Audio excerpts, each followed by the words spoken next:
Welcome back to Choirwire, the podcast keeping music educators connected to the art of teaching. I'm Alex, your host. Today we're diving into two pillars of music literacy, ear training and sight reading.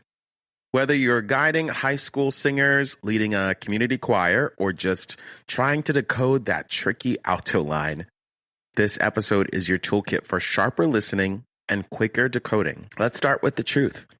Musicianship isn't magic, it's muscle. And like any muscle, it needs reps, rest, and the right tools. Ear training is more than interval drills. It's about building a singer's inner compass. So what tools help us tune in? These are a couple of tools that I've compiled that I've just looked up and researched. TonalEnergy Tuner.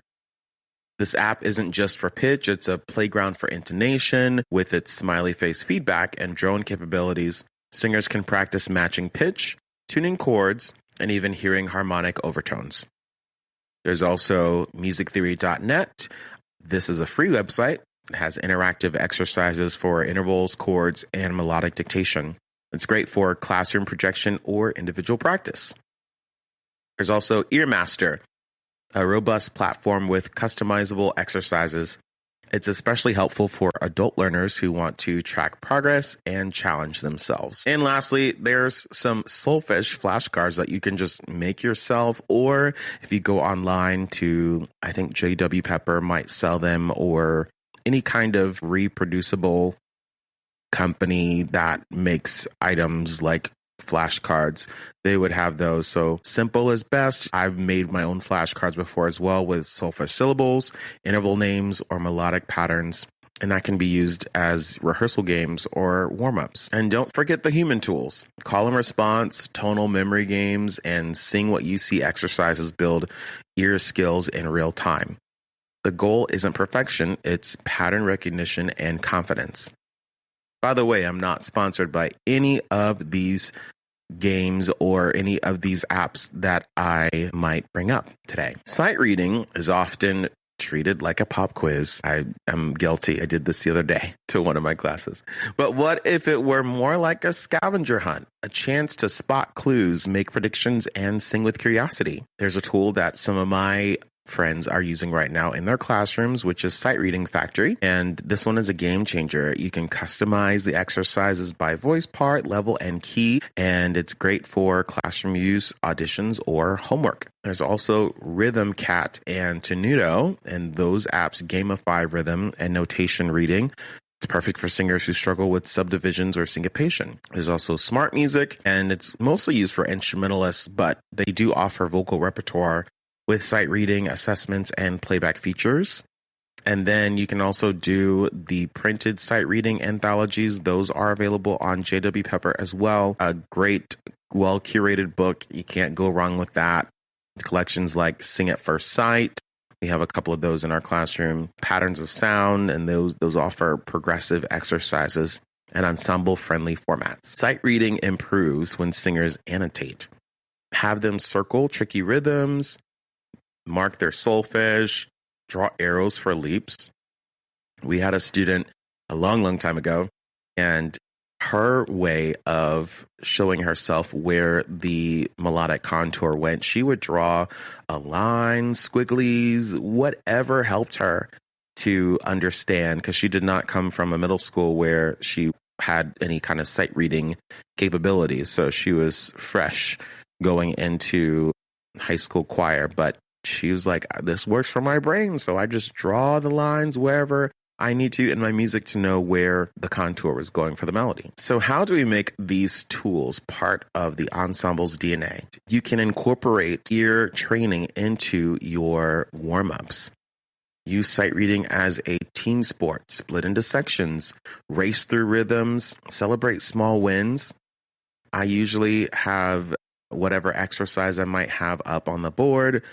Sometimes I'll turn it into a two-part exercise, even though it's not written for two parts. I will have one side of the class sing up to measure 4, and then they'll keep singing, of course, but at measure 5, that's when the other group would start singing at the beginning. And there might be some dissonances that happen in there, but otherwise it just allows those students to be able to hear and work against another part while they are sight reading. Let singers lead. Invite them to create flashcards, quiz each other, or design warm-ups. I've had days where I just need to break up the monotony of, all right, let's read these rhythms. I say, okay, we've practiced, number one, practice. We've rehearsed how to draw quarter notes, half notes, eighth notes, whatever. And then I have students go up to the board and they create their own exercise for the class.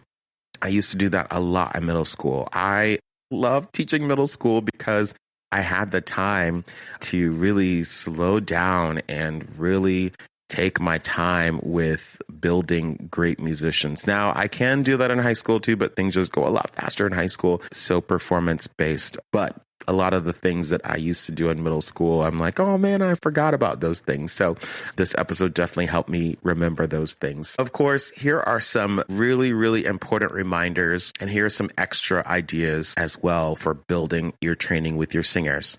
Number one, sound before sight. I cannot stress that enough. That goes for melodies and it also goes for rhythms. You must sing several patterns to them and have them echo them. Introduce the solfege scale. Isolate and repeat some tricky intervals, might be sol to la or fa to mi, arpeggiated skips, etc. Anything that you feel like might be tricky for them, you isolate that. After several days of singing the patterns and listening to the patterns, play the I sign, you sing game. So here's how that works. So let's say we just sang our scale. And then after that, I would show them the do sign. And I would say, here's your starting pitch. That's do. Watch me. And then I would give them a 4 pattern on do. So I would pulse 4 times with my fist. And of course, while they're doing that, they're hopefully audiating, thinking in their brains what it sounds like. And then I say, ready, go, do, do, do, do. Okay, so then let's say if the next one I'm signing to them, I know it's kind of hard to think about instead of seeing it, but just go with me here. But then let's say if I sign to them, do, re, mi, and then I said, think about it again. And then I sign it to them again without singing, of course. So I just signed. You can't see it, but I just signed. And then after that, I would say, ready, go. And they would sing, do, re, mi. And I'd say, wow, you're so great. You're so smart. I'm really build them up. And I say, for every pattern you get correct, you get a point. For every pattern that you don't get correct, I get a point. So it turns into a game. Gamify. It works. It makes it really competitive. And so then I start to go up the scale. And then let's say if I don't want to start on do, I can start on so. So I'm signing so to them. And let's say I just want to sign so la so. So I'm signing so la so. And then after that, I start with so and I go ready, sing. And then they would sing. Okay. Now, you want to encourage them to make sure that they continue to do that A word, which is audiate in their brains. Always discourage them from humming out loud just because it might be wrong. They might not have it yet. So I want to really encourage them to really hear it inside their brains. And sometimes that is hard for people to figure out. Everybody's brain works differently. And so just thinking about what that inside voice sounds like in their brain is sometimes tricky, but I think that's really important to establish the audiation. Here's some extra advanced ear training things that you could also do. I have done, like I said, 2-part scales, singing in 3-part, 4-part, however many parts you want. And then you can also have a dissonance scale. This is more advanced. I would not do this with my beginners, or maybe you could, I don't know, but I would not, but you would sing in seconds. So let's say if you have a 3-part split in your class, say your sopranos and then your altos and then your tenor basses. So my sopranos would start on do and then do the scale, and then altos would start right after them. Tenors and basses would start right after the altos. And then we have dissonance going all the way up and all the way back down. There's also singing the scale up, and then on the way back down from high do, they're going to stop and hold their favorite solfege syllable. It's going to create more dissonance. This is separate from the dissonance scale, by the way. And then they're going to hold their favorite solfege syllable. And then after that, I cut them off, and then I sign. This is another audiation thing. Let's say if, I'm holding fa, and then that student would hold fa. And then let's say I cut them off and then I sign do, they'd have to think where do is from there. You could do that multiple times and just have them think about what that solfege syllable would be out of context. It really, really helps train their ears. We also have, I like to call it the additive scale. I know some people call it different things, but that would be do, re, do. Do, re, mi, re, do, re, mi, fa, mi, re, do, because we're adding every single time. And on the way back down, that also helps too, really encouraging just thinking quickly and hearing those intervals quickly. Then we also have the skipping scale, as I like to call it. That's do, mi, re, fa. You can have so many different scales that you can add to your repertoire of ear training. And I think I talked about this in my routines episode, where I talked about how I structure my class periods. But within the warm-up, there's definitely some ear training involved in that. And then that ear training happens after vocalises, several vocalises. And then after that, we're singing our scale. And then we're also doing the ear training stuff where I'm signing, they're singing, etc. Something I've also done in the past is dictation. This is another advanced skill, but it could be very basic depending on where your class is at, what level they're at. And let's say if I just taught my students quarter notes and they've been able to clap quarter notes, or they've been able to count quarter notes, they know what it feels like, they've been tapping on their palms, whatever you've been doing in your classroom, you could easily say, how many quarter notes am I clapping? And then you clap out 1, 2, 3, 4. And they have to raise their hand and say 4 quarter notes. Or say, you could even take it another step further. You could say, what kind of notes am I clapping? Ready? Listen. Raise your hand, little Johnny. Okay, 4 quarter notes. Woo, yay. What kind of notes am I clapping now? Raise your hand, little Susie. Oh my gosh, it's eighth notes. Yeah, so that is a way that you could also do dictation. It doesn't necessarily have to be written down, but you could just do that. It's great. We have a set of whiteboards, and I've actually done a lot of write what you hear and dictate it. I think it really helps with error detection and hearing and really thinking on a deeper level instead of just, regurgitating, but they're actually able to think for themselves and think deeply. Some games that I've done, I just did this one last week with my beginning tenor bass choir, and this was rhythm telephone. So obviously we'd been working on rhythms for a while for the beginning of the school year, and we got up to eighth notes, quarter notes, half notes, and whole notes. And so what I did is, there's so many different patterns that you could come up with those quarter notes, eighth notes, there's so many patterns you could have. Here's how it works. So I wrote up about 12 patterns, I believe, and I wrote those on a paper plate. Why I use paper plates? I don't know, but I wrote them on paper plates, and they're only 4-beat pattern. And so what happens is I have 2 sides. So I have team 1 and then I have team 2. And then I would have to make 24 plates. So we've got 12 plates for one group. And that is, all the patterns that I'm going to possibly show to them. And then the other team would have the exact same patterns on their paper plates as well. So you're going to line them up straight single file line. And let's say if we're talking about classroom orientation here. So the front of the classroom, that's where your whiteboard is. So the entire line is in a straight single file line, 2 lines, and they would be facing the board. So one person after the other, 2 lines facing the board. Then I'm standing in the back of that line. So I'm standing on the other side of the lines furthest away from the whiteboard. And then I have another set of cards. Everyone is facing towards the whiteboard except for the last 2 people that are closest to me in the lines. Those people are my deciphers. So those people are going to look at my cards, and they are going to, let's say if they see 4 quarter notes, and I say, okay, look at the cards. They can't make any noise at all. So there's no talking in this game. I forgot to mention. So another perk. But there is no talking. So they have to look at it and think about it in their brains about how it would sound. However, instead of talking, they're going to tap on their neighbor's shoulder. So that's why it's called rhythm telephone, because then after they've seen the pattern, deciphered it, they're going to turn around and then tap their neighbor's shoulder. that is the next person in line facing the whiteboard, and then so on and so forth. That next person would tap the next person in front of them.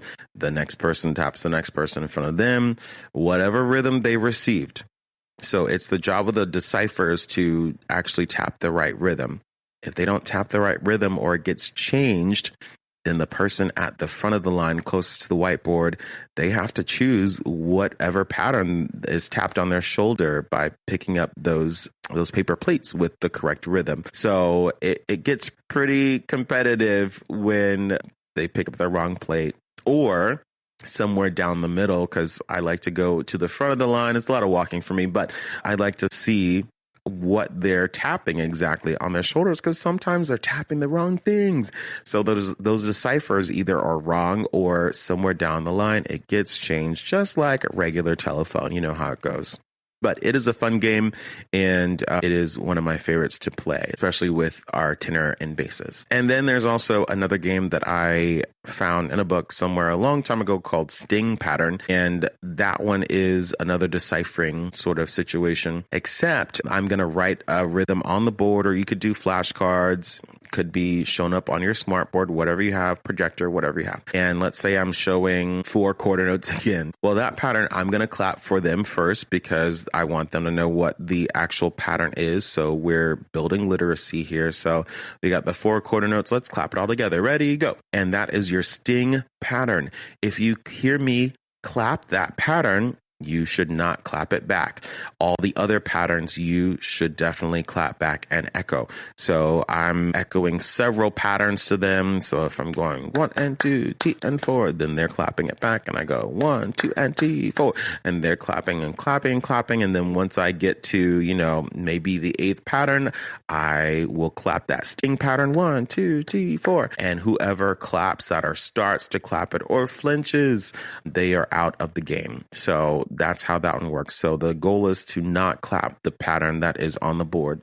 And that one is, if the kids are really, really understanding what you're doing with rhythm, then this game could be over very fast. Or it could go on. It could go either way. It's not one that I play often, but it is definitely one where if I need to build a little bit more ear training stuff, then I will definitely use the sting pattern so that way I can echo a ton of patterns to them and really get those patterns ingrained in their brain.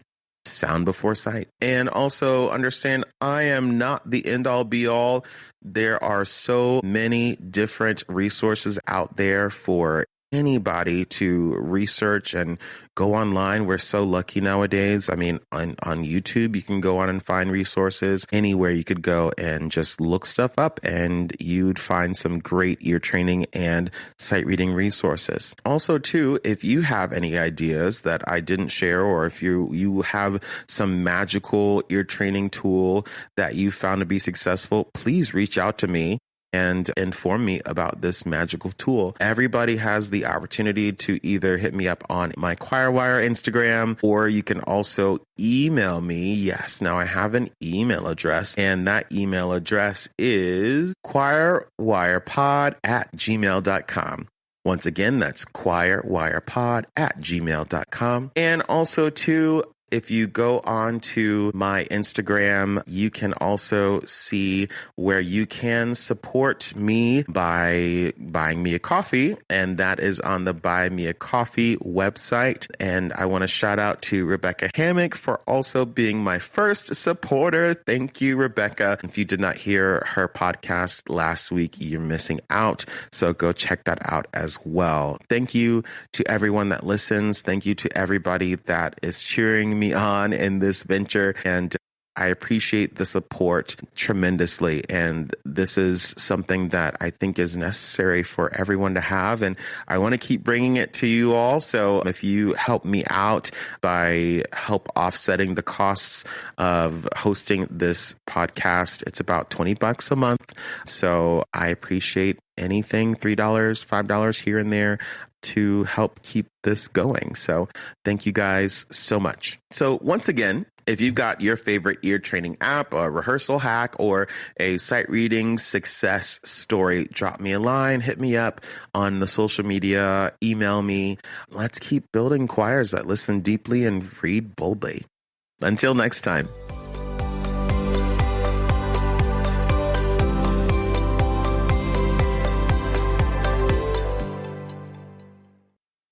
If Choirwire has added a little harmony to your rehearsal week or sparked something new in your planning, consider supporting the show. Just head on over to choirwire.buzzsprout.com to help support. No pressure, just a simple way to keep the ideas flowing and the episodes coming. I have ideas of expanding the show past my small platform. Thank you for all you do, and thanks for being part of this community.